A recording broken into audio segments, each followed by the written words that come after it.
देखिएगा ऋग्वेद मंडल नंबर 10 और सूक्त नंबर 90 में प्रथम श्लोक में क्या लिखा है कि वो 1000 भुजा वाला भगवान काल विराट रूप, ये इन सब को वृत्ताकार में घेर के, ये गोल आकार में घेर के, यानी 10 उंगलों में कति काबू करके, 10 उंगलों माने बिल्कुल काबू करके, और उससे अति तिष्ठन्त, उससे भी बाहर ये देखो यहाँ पर काल लोक में रहता है।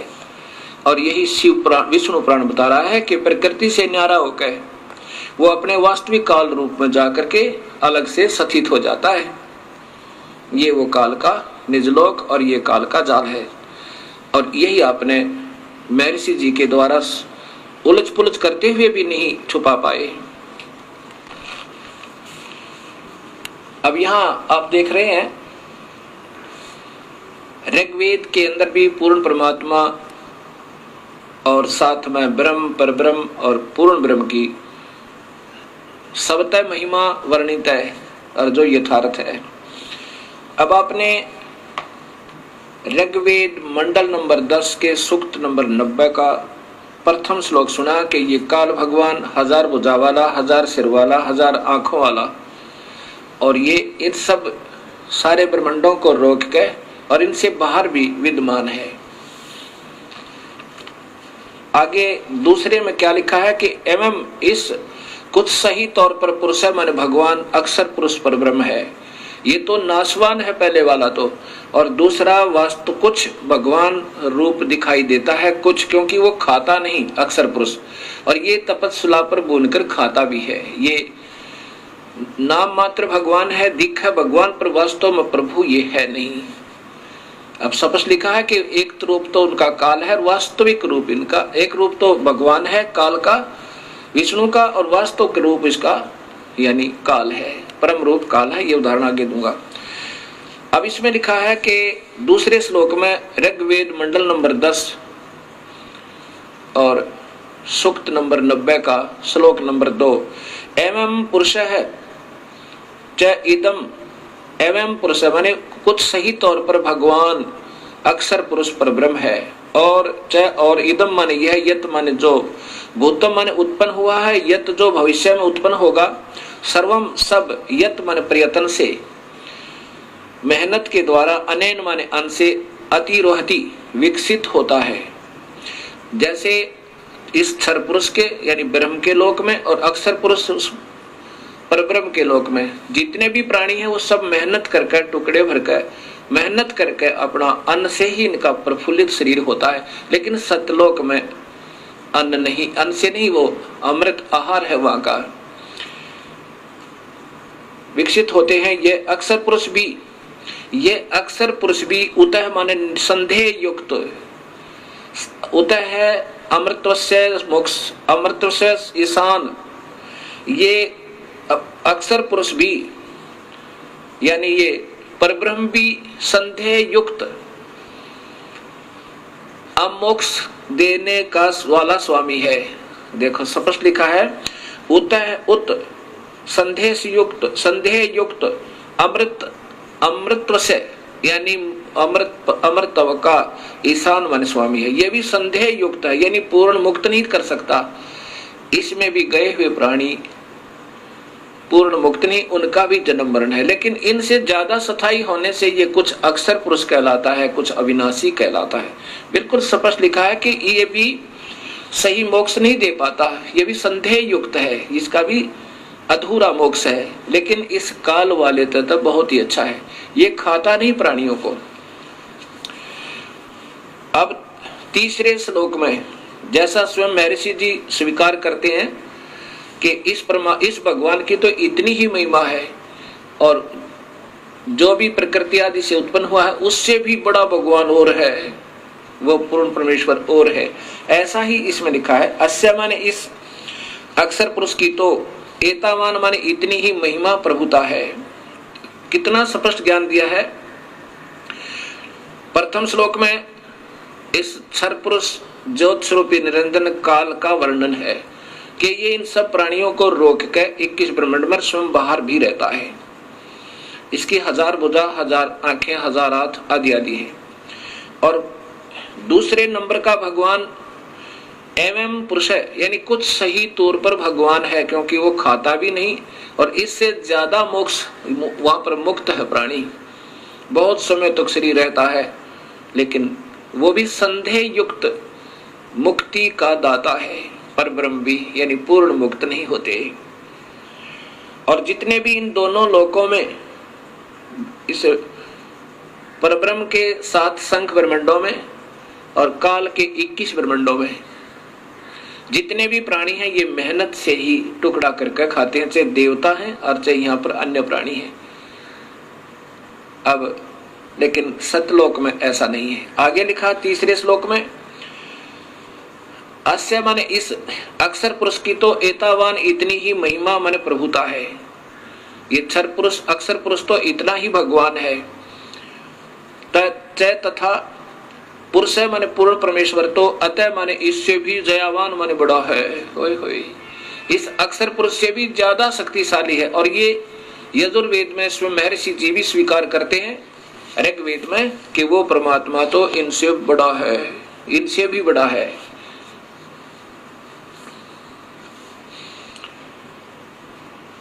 विश्व माने समस्त, भूतानी माने अक्षर पुरुष तथा सरपुरुष के इन लोकों में तथा सतलोक में जितने भी प्राणी हैं, वह इस अस्य माने इस पूर्ण परमात्मा नि अक्षर पुरुष का पाद माने एक पैर समझो। अस्य माने इस परमेश्वर के त्रि माने 3, दिवी माने लोक जैसे सतलोक, अलखलोक, अगमलोक, वो अमृतम अविनाशी पाद दूसरा है। होय होय। अब क्या बताया है कि ये जितने भी सतलोक और इस लोक में जितने भी प्राणी हैं, ऊपर के लोकों में और परब्रह्म और ब्रह्म के लोकों में जितने प्राणी हैं, जीव आत्मा, ये तो इसका एक पैर समझो।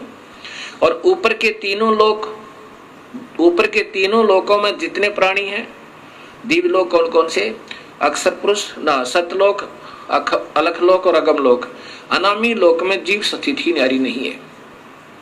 इसलिए उन तीनों लोकों में और जितने भी प्राणी और तीनों लोक, ये उनका अविनाशी पैर है, अर्थात उस परमात्मा की स्थिति बता रहे हैं उदाहरणार्थ। आगे फिर चौथे श्लोक में लिखा है कि पुरुष माने यह अविनाशी परमात्मा, ऊर्ध्व माने ऊपर, त्रि माने 3 लोक जैसे सतलोक, अलखलोक और अगमलोक, पाद माने पैर ऊपर के हिस्से में, उदयत विराजमान है। अस्य माने इस परमेश्वर की पूर्ण ब्रह्म तथा पाद एक पैर एक हिस्सा जगत रूप पुनः फिर यह माने यहाँ अभवत प्रकट होता है, और फिर यहाँ पर वो प्रकट भी होता है, जैसे कबीर रूप में आगे, कभी सत्सुकृत रूप में आगे, कभी किसी प्रकार। तथा माने इसलिए स माने वह अविनाशी पूर्ण परमात्मा अन ऐसना असने होय होय, ऐसन जो खाता नहीं और जो सने जो खाता है। युक्षर पुरुष तो 1 लाख जीवों को रोज खाता है, अक्षर पुरुष खाता नहीं। इसमें लिखा है सनेन ऐसनेन, खाने वाले और न खाने वाले, अर्थात काल और परब्रह्म से अभी माने ऊपर, विश्व माने सर्वत्र, उससे ऊपर भी और सर्वत्र विक्रमात व्यापक है। कितना स्पष्ट कर दिया कि ये परमात्मा पूर्ण ब्रह्म अविनाशी परमात्मा ऊपर के तीनों लोकों में भी है। और फिर ये खाने वाले और न खाने वाले, काल तो खाता है पर ब्रह्म नहीं खाता। ये क्षर पुरुष तो 1 लाख जीवों का आहार करता है, इसको सांप लगा हुआ है, इसको रोग लग गया, और अक्षर पुरुष नहीं खाता। इसलिए लिखा कि खाने वाले और न खाने वाले, इन में भी व्यापक है और इनसे ऊपर भी न्यारा भी वो व्यापक है, ऊपर भी है और इन सब पर भी कंट्रोल है। जैसे प्रधानमंत्री राज्य में भी व्यापक, एक प्रांत में भी व्यापक है और अपने भी सब सारे देश में भी व्यापक है, और केवल मुख्यमंत्री अपने ही प्रांत में व्यापक है और मंत्री अपने विभाग में, केवल एक प्रांतीय मंत्री अपने केवल विभाग में व्यापक है, ऐसा समझो।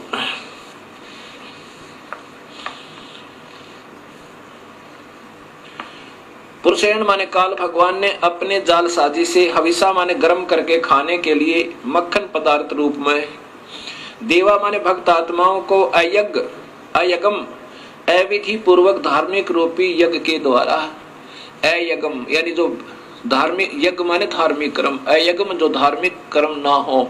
जैसे गीता जी में लिखा है कि 7वें अध्याय के 15वें श्लोक में कि तीनों गुणों के द्वारा जिनका ज्ञान हरा जा चुका है वो राक्षस स्वभाव को धारण किए हुए दुष्कृतिन, मनुष्यों में नीच, दुष्कृतिन माने वो अधार्मिक मतलब शास्त्र विरुद्ध साधना करने वाले, दुष्कृतिन माने जो सही धार्मिक कर्म ना हो वो बुरे कर्म करते हैं, जो शास्त्र अनुकूल साधना नहीं है, पूर्ण परमात्मा की पूजा नहीं है, उससे अन्य पूजा को दुष्कृतिन अर्थात अविधि पूर्वक साधना करने वाले कहा है। यहाँ वही है कि अयज्ञन जो अधूरी अविधि पूर्वक साधना रूपी यज्ञ के द्वारा, यत माने परिवर्तन करके, तनवंत माने ताने अर्थात जाल की तरह रचना रची, वसंत सुहाना मौसम, वसंत अर्थात रिंचिक सुख।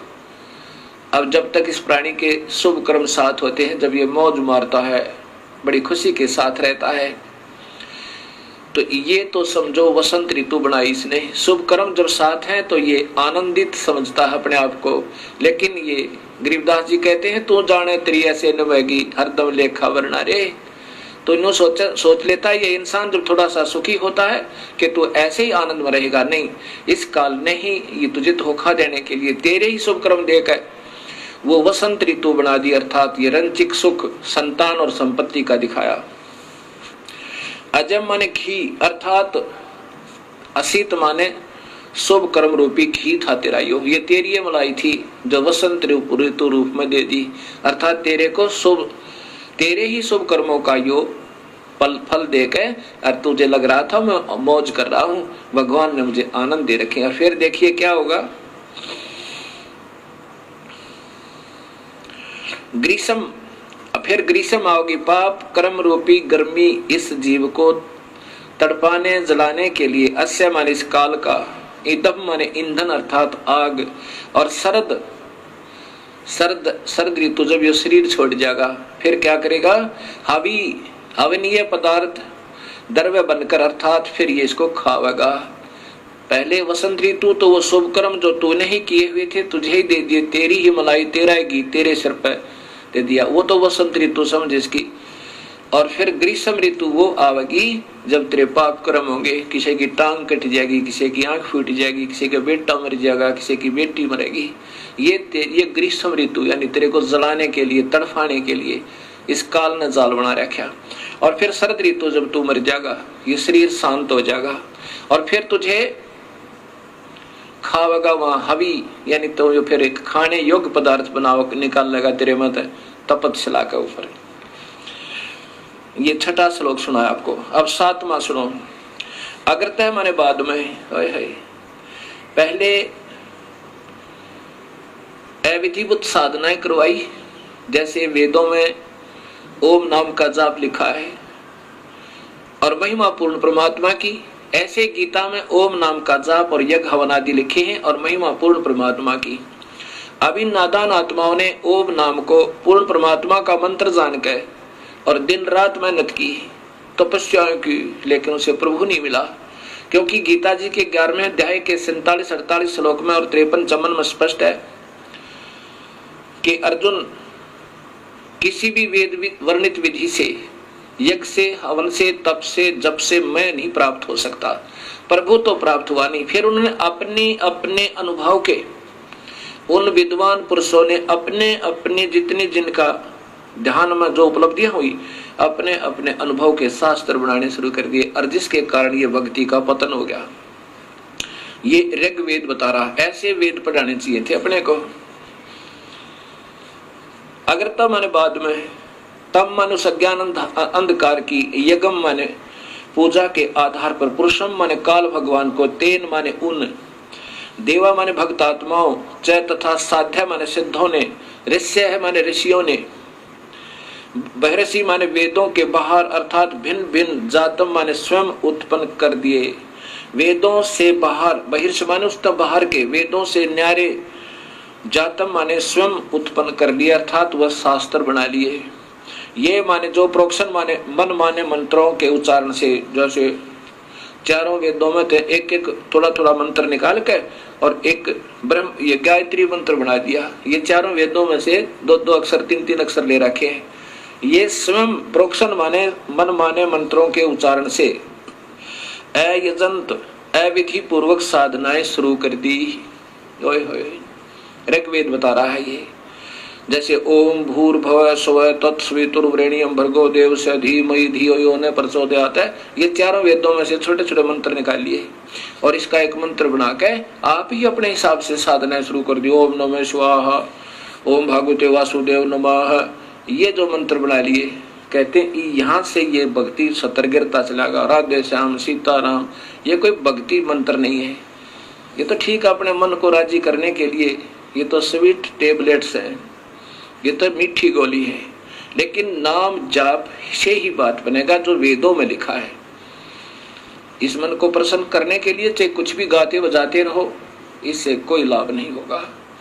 उस मूल मंत्र से ही बात बनेगी जो वेदों में वर्णित है। और फिर पूर्ण परमात्मा कबीर परमेश्वर ने उस ओम मंत्र के साथ एक मंत्र और जोड़ा जो परब्रह्म का मंत्र है, और एक मंत्र और जोड़ा जो पूर्ण ब्रह्म का मंत्र है। ऐसे ये तीन मंत्रों का जाप से जीव का छुटकारा होगा। बाकी मन प्रसन्न करने के लिए चाहे फिल्मी गाने के आधार पर गा लो उस भगवान की स्तुति, और चाहे किसी मनमुखी मंत्र के आधार पर अपना व्यर्थ जीवन कर लो, उससे कोई लाभ नहीं, ये वेद बता रहे हैं। मनमाने मंत्रों के उच्चारण से अयजंत अविधि पूर्वक साधनाएं प्रारंभ कर दी। अब 8वां श्लोक है कि तस्मात उस धार्मिक यज्ञात, उस धार्मिक कर्म यज्ञ आदि से जो अविधि पूर्वक थे, अर्थात काल ब्रह्म को ही पूर्ण ब्रह्म मानकर निर्गुण सरगुण रूप से धार्मिक कार्य करने से सर्वहुत सब धार्मिक कार्य यज्ञादि करने वाले, अब उस पूर्ण परमात्मा को के ही जैसा इस काल को मान के उसी की साधना करने वाले वर्षद, प्रसद माने पूरी सभा, प्रसद माने पूरी सभा यानी पूरा भक्त वृंद, सभी भक्त आत्माएं, समुदाय आयजम पिंगला हुआ घी अर्थात प्रभु प्राप्ति की प्रेरणा से विशेष प्रेरित। अब जैसे ये भक्त संत जन बढ़िया बढ़िया लतीफेदार कथा सुना के इन भक्त आत्माओं को प्रेरणा तो इतनी दे देते हैं प्रभु पाने की, और जाप देते हैं काल का, और काल से भी निम्न सतर का, काल का भी कोना। फिर बताते हैं कि पीपल के चक्कर लगाओ, वट वृक्ष के चक्कर लगाओ, इसमें भगवान का देवताओं का वास होता है। कभी कुछ बताते हैं, मनमाने साधना दे देते हैं, कोई राम का जाप देता है, कोई हरि शरणम, ये कोई जाप नहीं है। ओम नमः शिवाय, ओम भगवते वासुदेव नमः, ये कोई मंत्र नहीं है। अब यहाँ कहते हैं आयजम पिंगला हुए घी की तरह प्रभु प्राप्ति की प्रेरणा से विशेष प्रेरित सम माने पूर्ण परमात्मा की सत भक्ति सदृश जान के उन गलत मंत्रों को, उन नादान संतों के द्वारा दी गई साधना को सत मान के और जानकर भरतम धारण किए हुए उसको जाप करते हुए अपने हिसाब से सोचते हैं कि हम सही पूजा करें क्योंकि मेरे गुरुदेव ने मुझे बताया है। तान माने उस गलत साधना से ये जो 84 लाख जूनियां चार खानियां कहलाती हैं पशुन, ये संस्कृत बोल रहा हूं, पशुन, पशु जूनी में चले जाएंगे वह पशु जूनी। और फिर वायान माने वायु में रहने वाले पक्षियों, आर्यन माने जंगली प्राणियों, चै तथा ग्राम्य गांव में रहने वाले व्यक्तियों, मानव आदि, चक्रे माने जन्म मरण के चक्कर में पड़ जाते हैं। ये मालिक ऋग्वेद स्पष्ट कर रहा है कि ये नादान आत्माएं इन गलत गुरुओं के ने अपने आप ही मनमाने मंत्र बना के वेद न्यारे और गीता से भिन्न ये सब फिर पशु जोनी में पशुन, व्यव्यान, आर्यन, ग्राम्य, चक्रे, ये सारे होते हैं इन धार्मिक शास्त्रों में। तो ये इस प्रकार ये पशु चारों प्रकार की प्राणियों खानियों में ये चक्कर में पड़ जाते हैं, ये मुक्त नहीं होते। अब यही ऋग्वेद मंडल नंबर 10 और सूक्त नंबर 90 का आपको श्लोक नंबर 9 सुनाता हूं।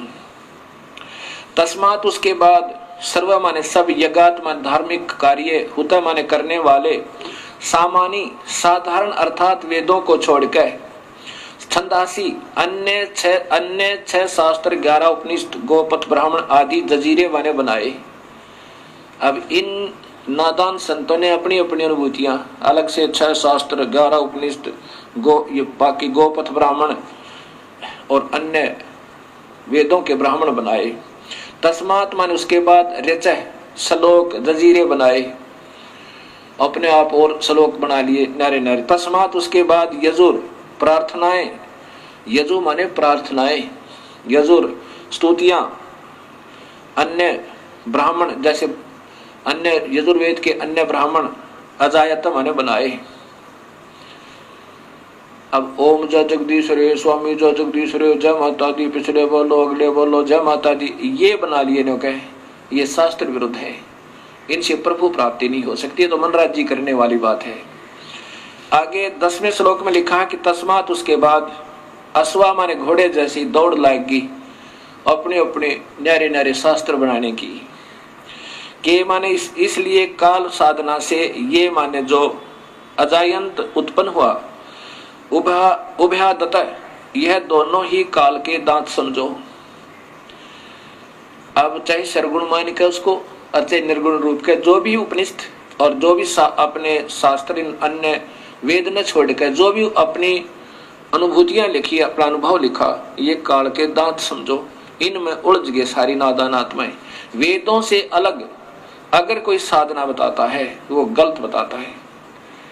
वेद खुद भगवान द्वारा वर्णित है और उसमें उतना ही करना जितना लिख रखा है, उससे ज्यादा कम करता कोई अपने, वो फिर उस खेल के मैदान के नियमों से बाहर खेल रहा है।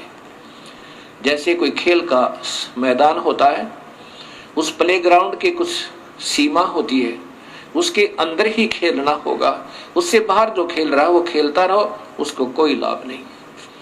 वो तो लोग दिखावा कर रहा है दुनिया को दिखाने के लिए।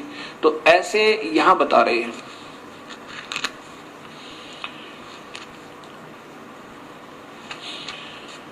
अब उससे क्या हुआ कि तस्मात उसके बाद गावे माने गाय आदि गीत समझो।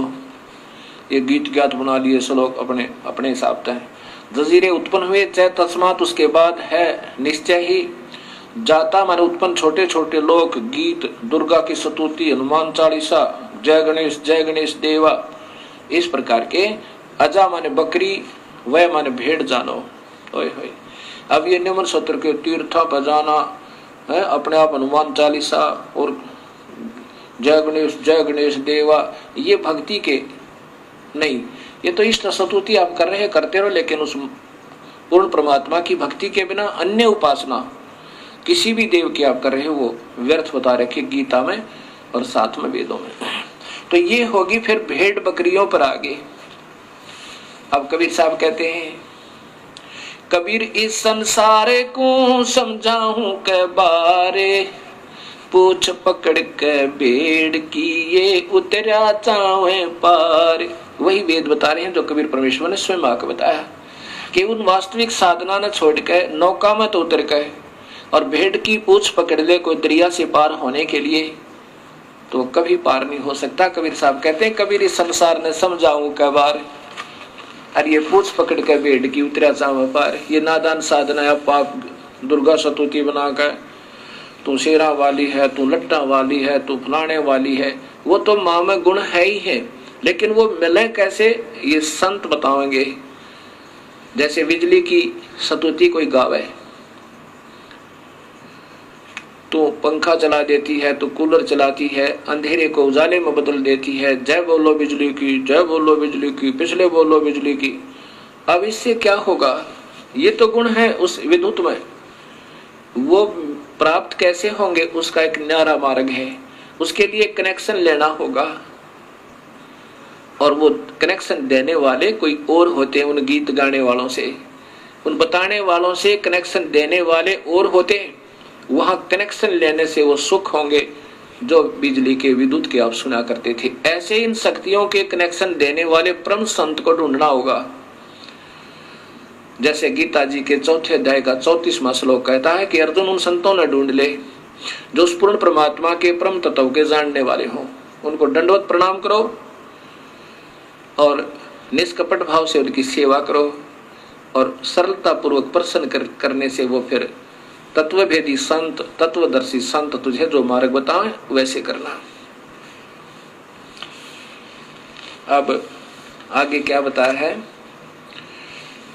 अब अपने अपने हिसाब के शास्त्र बनाने से यजुर्वेद के 7 कांड नंबर मंडल नंबर 10 सूक्त नंबर 90 का श्लोक नंबर 11 सुनो कितना प्यारा लिखा है।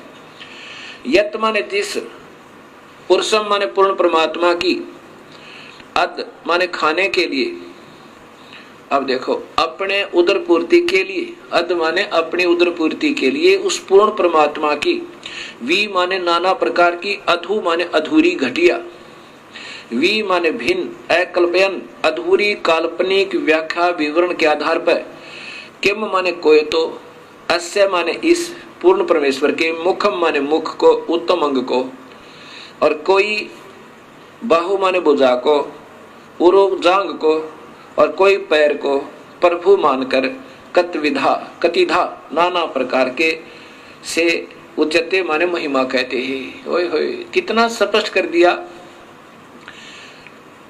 ये 11वां श्लोक कह रहा है कि वो नादान अपने उदर पूर्ति के लिए, जिनको पूर्ण ज्ञान है को ना, और अपने अपने अनुभव से को तो जैसे मुखम यानी उसके मुख को, मुख्य उस परमात्मा के नाना प्रकार के अंगों को, जैसे पहले बताया ना, इनका एक पैर तो ऊपर अजर अविनाशी है, एक नीचे है, इनका मुख्य अंग, कोई मुख ने, कोई पैर ने, कोई हाथ ने, इनको भगवान मान रहा है परमात्मा के ने। कैसे?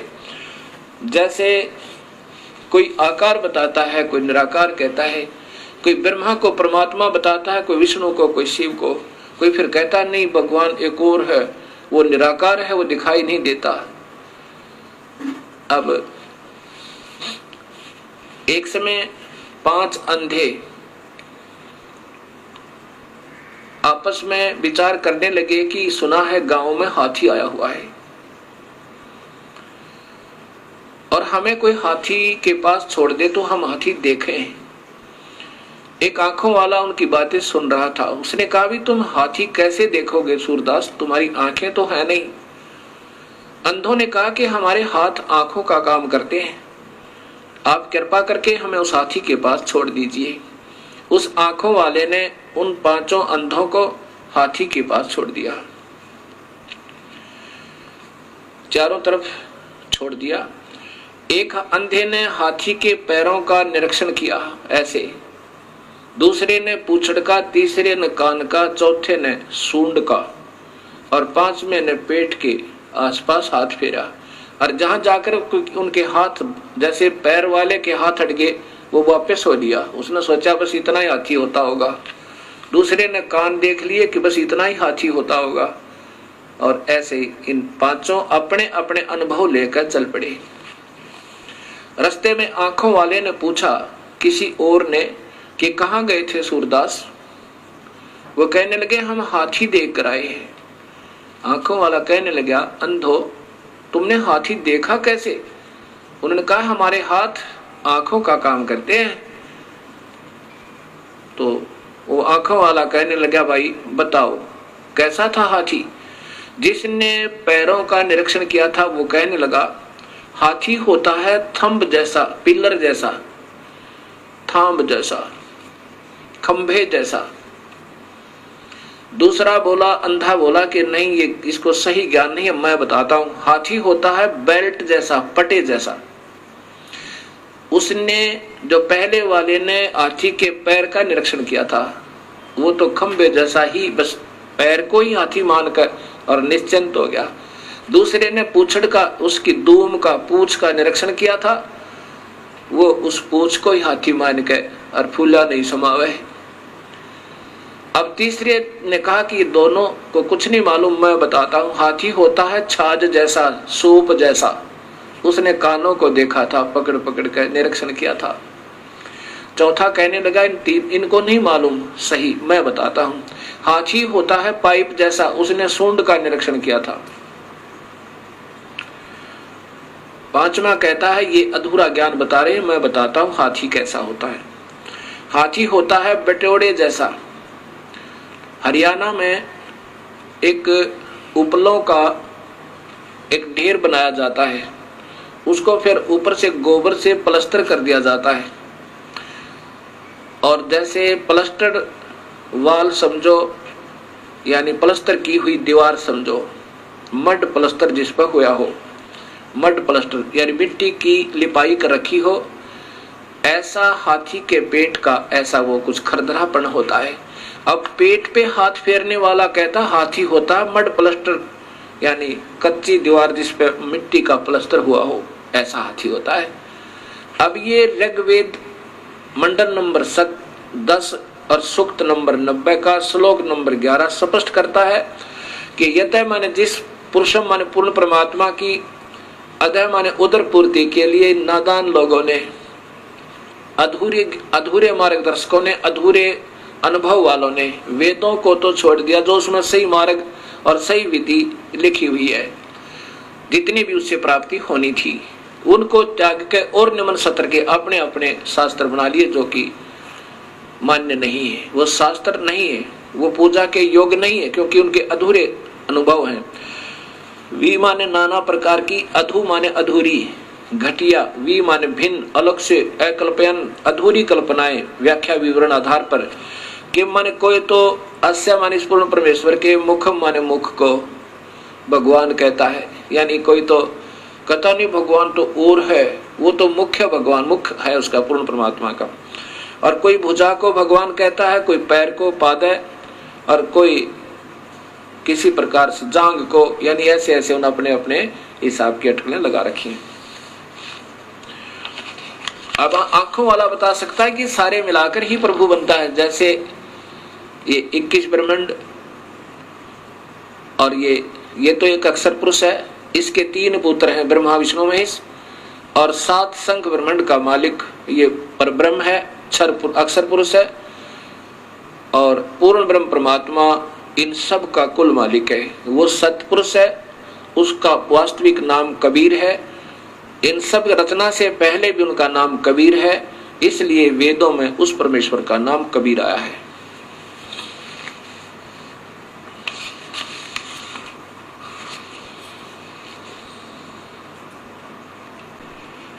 अब आपको इसी सूक्त के ऋग्वेद के मंडल नंबर 10 सूक्त नंबर 90 के 15 और 16 श्लोक और सुनाता हूं। इसमें बिल्कुल स्पष्ट वर्णन कर दिया कि 7 और 21, क्योंकि इसमें हिंट होते हैं, और हिंटों को वही बता सके जिनको पूर्ण ज्ञान हो। क्या लिखा है? सपत अस्य आसन प्रीधः त्रिसप्त समिधः कर्ता देवा यतः यगम तन्वाना अबंधन पुरुषम पुषुम। अब देखो कितना प्यारा कर वर्णन दिया है। सप्त माने 7 संख, सप्त माने 7, त्रिसप्त माने 3, त्रिसप्त 3 बार 7 7 अर्थात 21, त्रिसप्त 3 गुणा में 7 21, त्रिसप्त यानी 21। इसमें ऐसा ही लिखा जो दास पढ़ रहा है, सप्त 7 संख ब्रह्मांडों को तो 7 संख ब्रह्मांड तो परब्रह्म की तथा काल ब्रह्म के त्रिसप्त। अब 7 संख ब्रह्मांड तो परब्रह्म के और त्रिसप्त इस 21 ब्रह्मांड काल ब्रह्म के। समीधय माने दुख रूपी आग से दुखी, कर्ता माने करने वाले, प्रीधय गोला आकार रूप में सीमा में जो आसन माने विद्यमान है, यत माने जो, पुरुष माने पूर्ण परमात्मा की, यज्ञ माने विधिवत धार्मिक कर्म अर्थात पूजा करता है, वह पशु माने बलि के पशु रूपी, देवा माने भक्त आत्मा को, तन वाना काल के द्वारा रचे फैलाए बंधन जाल से बंधन रहित करता है। बंदी छुड़वाने वाला बंदी छोड़ है वो परमेश्वर।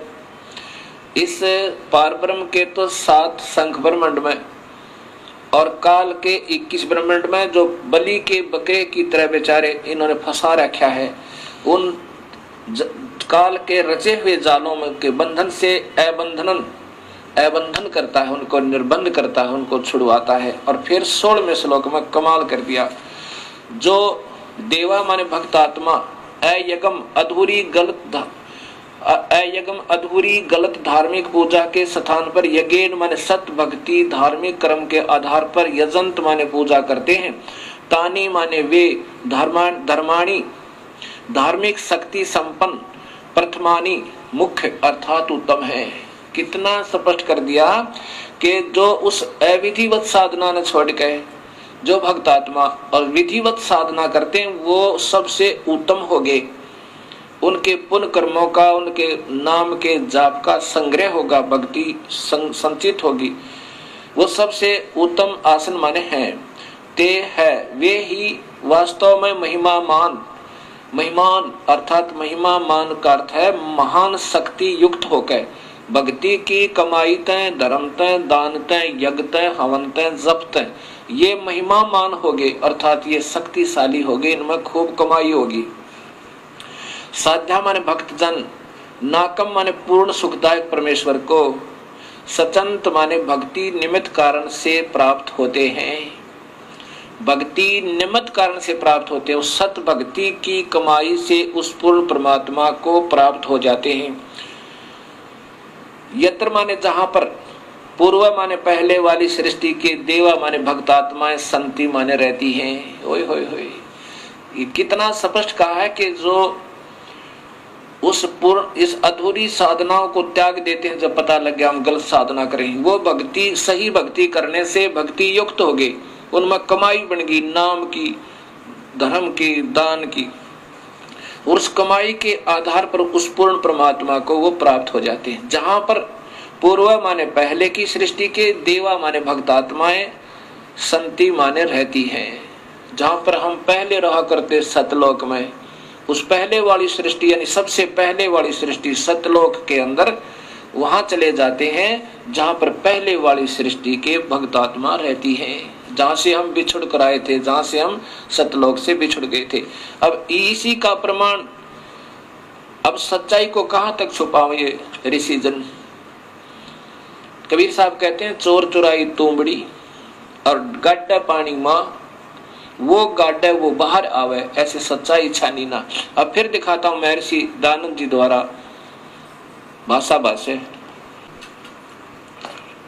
ये देखिएगा ऋग्वेद, ये महर्षि दानंद जी द्वारा भाषा भाष्य है। महर्षि दानंद सरस्वती, ये इन्होंने टीका किया है, और ये सूक्त नंबर 10, ये कांड नंबर 10 और सूक्त नंबर 90 का। अब श्लोक नंबर आप देखिएगा 15, इसमें सपथ अस्य संति पृथ्वी और त्रिसप्त, ये त्रिसप्त इन्होंने कैसे किया है। यत जिस यज्ञम माने सृष्टि यज्ञ को तनवाना करते हुए देवा सृष्टि साधनभूत देव पशुम देखते हैं, पुरुष को उसमें बांधते हैं, देखने वाले दृष्टा पुरुष को उसमें बांधते हैं। इस यज्ञ की सप्त, अब देखो सप्त, अब सप्त ने ये क्या समझे जिनको ज्ञान ही नहीं। सप्त माने 7 शंख ब्रह्मांड, सप्त माने 7 पृथ्वी, छंद रूपी पृथ्वियां, ये गोला आकार में पृथ्वी, जैसे पृथ्वी नहीं होती पृथ्वी। अब 7 आवरण ये अपने हिसाब से इन्होंने बनाए हैं, ऐसा नहीं। ये देखिए फिर त्रिसप्त, त्रिसप्त माने 21, ये 21 ब्रह्मांड काल के, और ये सप्त, ये 7 सप्त माने 7, ये 7 शंख ब्रह्मांड पर ब्रह्म के। अब देखो समीधा आदि कर्ता बनाई। अब इसमें 15वां 16वें श्लोक में देखो, ये स्वयं आप ही लिख रहे हैं, ये वही 16वां श्लोक है, सूक्त मंडल नंबर 10, सूक्त नंबर 91 का, ऋग्वेद 90 का। ये 91 आगे शुरू होगा, ये लास्ट है। देवा देव शक्तियां यज्ञ माने संगतिकरण आदि से अथवा अग्नि से यज्ञ सृष्टि रूपी यज्ञ को अजायत माने करते हैं, अजंत, क्योंकि तानी माने वे, धर्माणी संसार के धारक बल। अब सब कुछ उल्ट सुलट करते करते फिर देखियो कहां आएगा सच्चाई। प्रथमानी मुख्य आसन माने हैं, इसका अर्थ बनता है जो सही ढंग से भक्ति करते हैं वो सबसे उत्तम भक्त आत्मा है। ते वे ही महिमान महान सामर्थ्य वाले हुए, अर्थात जो सख्त भक्ति करते हैं उनमें भक्ति शक्ति होगी। नाकम माने आनंद स्वरूप परमेश्वर को, सचंत माने निर्मित कारण से रूप में प्राप्त करते हैं। अब एक तरफ तो वो कहते हैं परमात्मा निराकार है, और यहाँ स्वयं कहते हैं कि परमेश्वर को निमित्त कारण से रूप में प्राप्त करते हैं। कहाँ? यत्र माने जिसमें, पूर्व माने पूर्व सृष्टि अर्थात सतलोक के, साध्या माने सृष्टि साधन संपन्न, देवा माने दिव्य शक्तियां संति माने रहते हैं।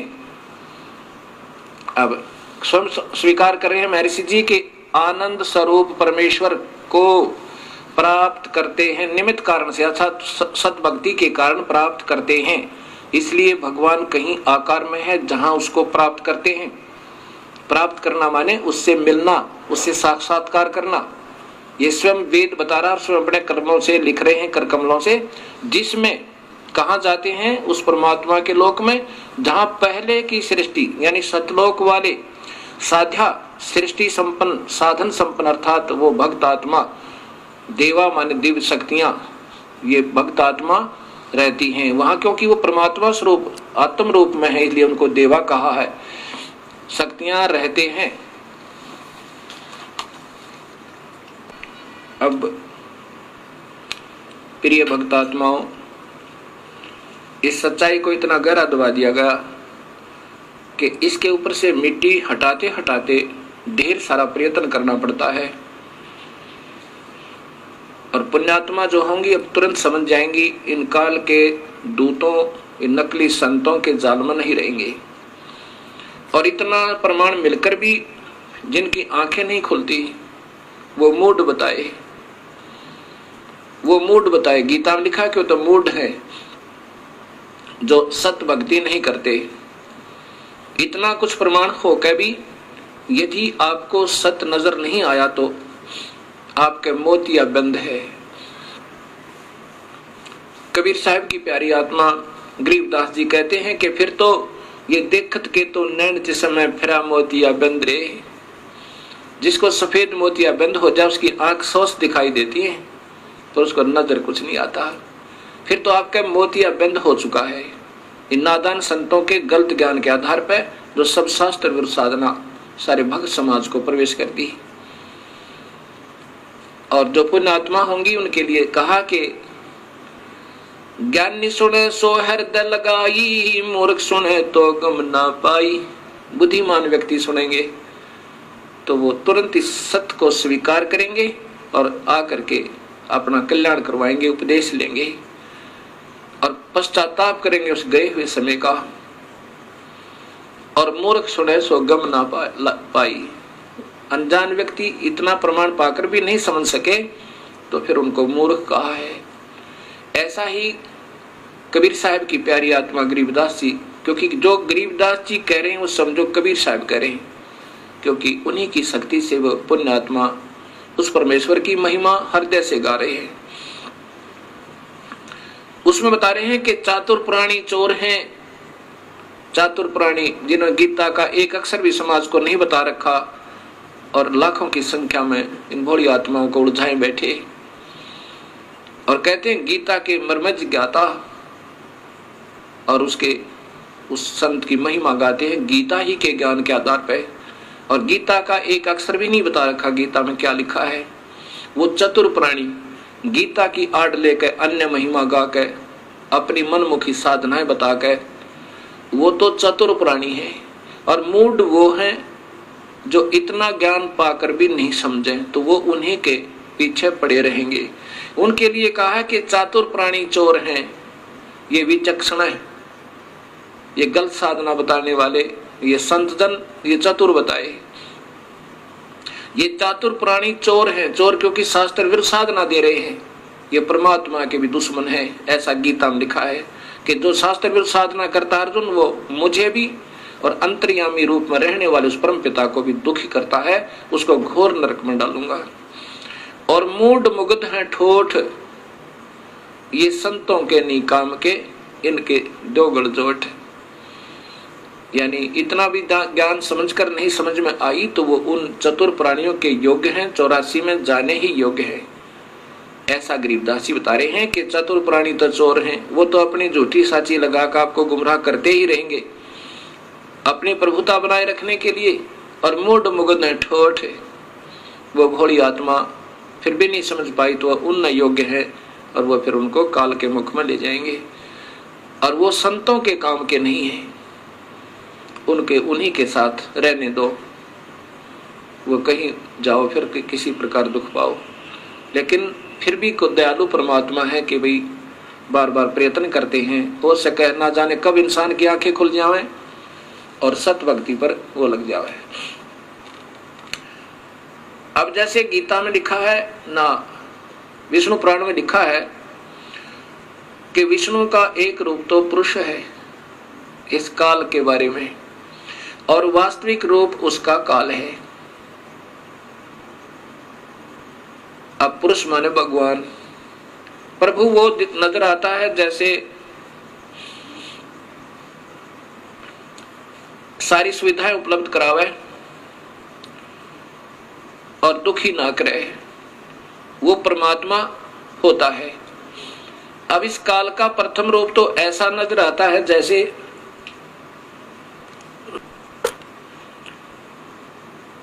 कसाई बकरे पालता है,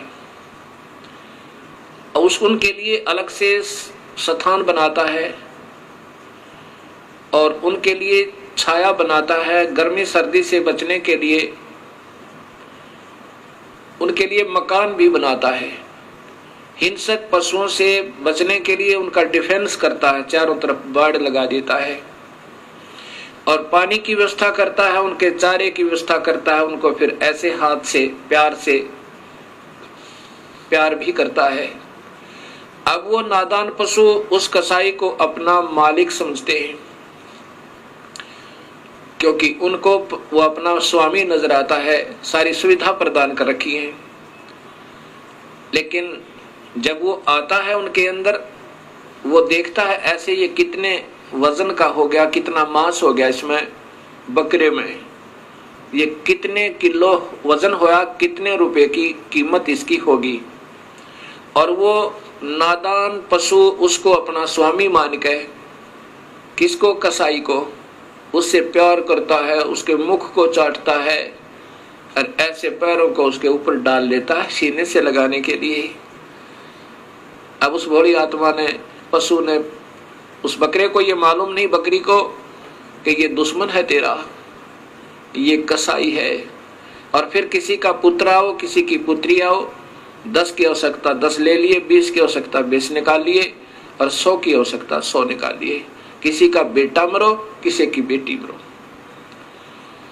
ऐसे ही ये काल भगवान है, यही महाब्रह्मा, महाविष्णु, महाशिव रूप में लीला करता रहता है, सबको गुमराह रखता है।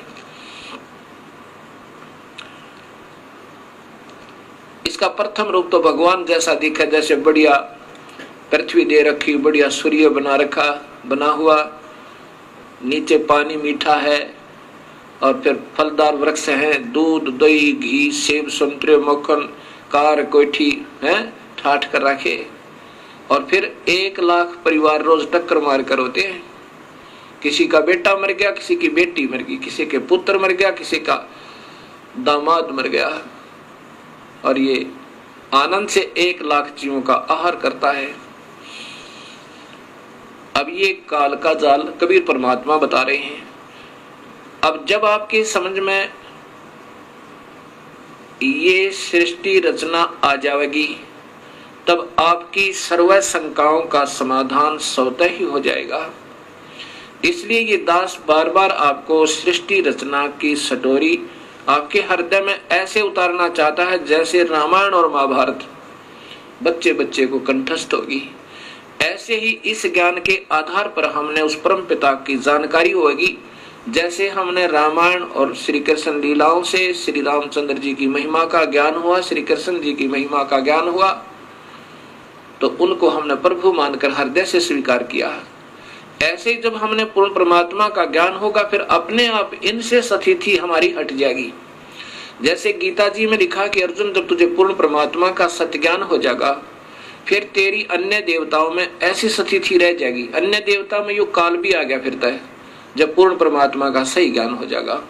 कैसे? जैसे छोटे जलाशय के, जब आपके बड़े बड़े जलाशय के प्राप्त हो जाने पर पहले समय में नहाने और धोने पीने के लिए तालाबों का स्वच्छ जल ही प्रयोग किया जाता था, क्योंकि उसमें जड़ी बूटियां बहुत हुआ करती आसपास, और वर्षा के कारण जड़ी बूटियों के ऊपर गिरा हुआ जल और फिर संचित हो जाता था एक झील में, एक तालाब में, उसी को पिया करते थे। वो बहुत स्वास्थ्यवर्धक होता था। तो कहते हैं कि उसमें पीने के लिए भी वो पानी ही प्रयोग किया जाता था और उसी से सिंचाई भी की जाती थी। भगवान कह रहे हैं, अर्जुन, जब बड़े जलाशय के प्राप्त होने पर छोटे जलाशय में, जिसमें कुछ समय का अस्थायी जल था, जो ग्रीष्म ऋतु आने पर समाप्त हो जाना था, उस छोटे जलाशय के प्रति जैसी तेरी श्रद्धा रह जाएगी, ऐसा ही उस पूर्ण परमात्मा के सत्य ज्ञान के हो जाने पर इन अन्य मेरे में यानी ब्रह्म में और परब्रह्म में और नीचे के ब्रह्मा विष्णु महेश और देवताओं में, इनमें जिसी तेरी श्रद्धा रह जाएगी, जैसे उस बड़े जलाशय बड़े तालाब के प्राप्त होने पर उस छोटे जलाशय में रह जाती है। उससे फिर नफरत नहीं होती, वो तो काम चलाऊ है और वो सथाई है। ऐसे अपने आप उसमें श्रद्धा स्वतः बन जाएगी। ऐसा ही कबीर परमात्मा ने बताना चाहा है कि जब तुम्हें पूर्ण परमात्मा का ज्ञान होगा तो नीचे के ब्रह्मा विष्णु महेश और ब्रह्म, इनसे नफरत नहीं, ब्रह्मा विष्णु महेश से नहीं, लेकिन पूर्ण परमात्मा में आप पे आसक्तता आपकी बढ़ जाएगी। अब जैसे अनजानपने में रात्रि के समय कोई छोटा सा 25 वाट का बल्ब उदय हो जावे, जग जावे, तो ये भोले भाले पतंग, छोटे छोटे जुगनू, तितलियां, ये मच्छर उसके चारों तरफ उसको सच्चिदानंद मान के, सत्य चित आनंद, क्योंकि अंधेरे में तो वही बढ़िया, इसलिए उसको सच्चिदानंद मान लिया। अभी तक समाज को सच्चिदानंद की परिभाषा का भी ज्ञान नहीं। सच्चिदानंद अर्थात प्रभु, जो आत्मा का सच्चा साथी, सच्चा आनंद, जो ना मारे ना खावे ना दुखी करे ना गधे बनावे, वो परमात्मा वास्तव में सच्चिदानंद है। बाकी जब तक उसका ज्ञान नहीं तब तक ये नीचे के देवता ही सच्चिदानंद बने हुए थे हमारे लिए। जैसे उस 25 वाट के बल्ब पे ना जाने कितने जीव जंतु इकट्ठे हो जाते हैं, और जब 200 वाट का उदय हो जावे या 100 वाट का, उसको जगा दे कोई, तो उसी समय उसको त्याग के 25 वाट के को और उस 100 वाट के पर पहुंच जाओगे सारे, क्योंकि फिर वो सच्चिदानंद हो गया। उसके बाद 1000 का उदय हो जावे बल्लभ, तो उसको छोड़कर 100 वाले को 1000 वाले पर पहुंच जाएंगे। तो अभी तक इन ऋषियों के लिए ये ब्रह्म सच्चिदानंद था, लेकिन ये सच्चिदानंद नहीं था। हाँ, इन अन्य से तो चोखा था। इसके बाद जब सूर्य उदय हो जाएगा, फिर यह ब्रह्मणा और भटकना कति मिट जाएगी। और ज्ञान सब ज्ञानड़ी, कबीर ज्ञान सो ज्ञाने, जैसे गोला तोब का भाई करता चले मैदाने। कबीर तारा मंडल बैठे करिए, चांद बड़ाई खाए, उदय हुआ तब जब सूर्य का सो तारों छप जावे। रात्रि के समय चंद्रमा की रोशनी बहुत अच्छी नजर आती है और तारागणों से ज्यादा ही प्रभु नजर आता है, उत्तम नजर आता है। ऐसे ही ये ब्रह्म समझो और तारे समझो ये अन्य देवता ब्रह्मा विष्णु महेश। और जब सूर्य उदय होगा वो पूर्ण परमात्मा का वास्तविक ज्ञान और सुख का ज्ञान होगा। सो तारा छिप जावे, ना चंद्रमा दिखे ना तारे दृष्टिगोचर हो, अर्थात फिर ये सर्व सुख हो जाएगा। ऐसा पूर्ण परमात्मा की भक्ति और नाम में ये शक्ति है। सत साहिब इस सारी सृष्टि रचना को सुनकर एक बहन ने अपनी आत्म कथा सुनाई। अब देखो भक्तजनों, जब तक आपको सुख है, ये तो वेद में बताया कि आपका वसंत ऋतु है, आपका एक ही आपके कर्मों की मलाई आप खा रहे हो, क्रीम खा रहे हो, खाते रहो। और जब पाप कर्मों का ग्रीष्म ऋतु प्रारंभ होगा फिर देखियो क्या बनेगी। एक माई ने बताया कि मैं एक ही पुत्र उत्पन्न हो जाने के बाद विधवा होगी, मेरा पति मर गया। फिर मैंने अपने पुत्र की परवरिश की, ये सोचकर मेरा बेटा बड़ा होगा, इसका विवाह करूंगी, इसके पुत्र होंगे, पुत्री होंगी, पोते और पोतियों को खिलाऊंगी और फिर सुख होगा दाता। और अपने पुत्र की मंगल कामनाओं के लिए, उसकी रक्षार्थ इसी काल के द्वारा गलत साधना, प्रवेश समाज में पितरों की पूजा, भूतों की पूजा, फिर देवी देवताओं की पूजा, फिर अन्य स्थानों पर, तीर्थों पर, सब जगह जाकर और अपने पुत्र के दीर्घायु की मन्नतें मांगा करती थी। अब क्या होता है वो बताती है कि जब मेरा पुत्र +2 में पढ़ रहा था, उसने मोटरसाइकिल की जिद कर ली कि माँ मोटरसाइकिल लूंगा। मुझे डर भी लगता था कि कहीं मेरे बेटे का चोट ना लग जाए, लेकिन ज्यादा ही जिद करने से और साथ में ये सोचा कि ये मेरे बेटे के मन में ये ना आ जाए कि मेरा पिता होता तो आज मुझे अवश्य मोटरसाइकिल दिलवाता। मैंने सोचा कि कहीं बेटे के हृदय में हीन भावना ना आ जाए। मैंने जैसे तैसे करके हीरो होंडा मोटरसाइकिल लाके दे दी। प्रतिदिन अपने एक दोस्त को लेकर के वो कॉलेज जाया करता था, स्कूल जाता था। उस दिन भी अपने एक दोस्त को लेकर के मेरे खाना खा के अपने दोस्त को लेने गया, अपने उसके घर से उसको लेकर के और अपने कॉलेज की तरफ प्रस्थान किया। इतने मैं फिर कुछ अपना कार्य निपटा के, कि 2 ही प्राणी थे घर में, 2-4 रोटियां बनाई, फिर अपना खाने की तैयारी की थी। खाना खाने के लिए ऐसे ग्रास किया था, इतने में उसका दोस्त जो प्रतिदिन उसके साथ जाता था अड़बड़ाया हुआ आया और उसके वस्त्र फटे हुए और कहा, आंटी हम ऐसे जा रहे थे और एक्सीडेंट हो गया भैया का। ऐसे मुख की तरफ ग्रास किया था, वहीं हाथ से गिर गया।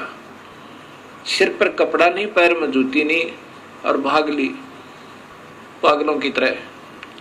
जब घटना स्थल पर पहुंची तो वहां मेरा बेटा नहीं था, वो हॉस्पिटल जा चुका था। वहां भाग कर गई, वहां जाकर पता चला वो तो मर चुका है। दीवार का टक्कर मारी, 7 टाँके आए बोली मेरे सिर में और 2 घंटे में बेहोश आंस में आई। अब वो आपकी सारी कथा मुझे सत्य लग रही है। ये काल बहुत जुल्मी है। मैंने कहा, माई अगर तू सुखी होती तो बिल्कुल नहीं मानती, ना उन देवी देवताओं को छोड़ती जिन पर तूने सारा जीवन खो दिया।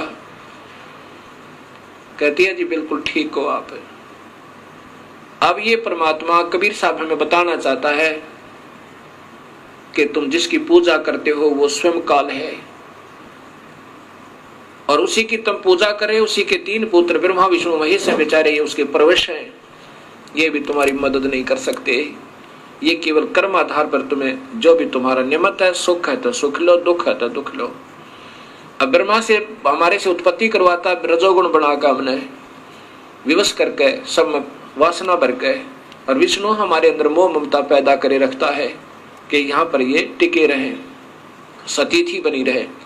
और शिव जी फिर हमारा संहार करवाता है कोई न कोई कारण बना के, चाहे किसी का बेटा मरो चाहे किसी की बेटी। क्योंकि वो भी काल के वश है बेचारा। जब उसके ऊपर उसका संकेत आता है तो वो नहीं रोक सकता, चाहे उसका अपना पुत्र भी क्यों न हो। जैसे भगवान श्री कृष्ण के सामने पूरा यादव कुल का विनाश हो गया, अभिमन्यु उसका भांजा भी मर गया पर वो नहीं बचा पाए। ऐसे ये काल इन सबको नचा रहा है।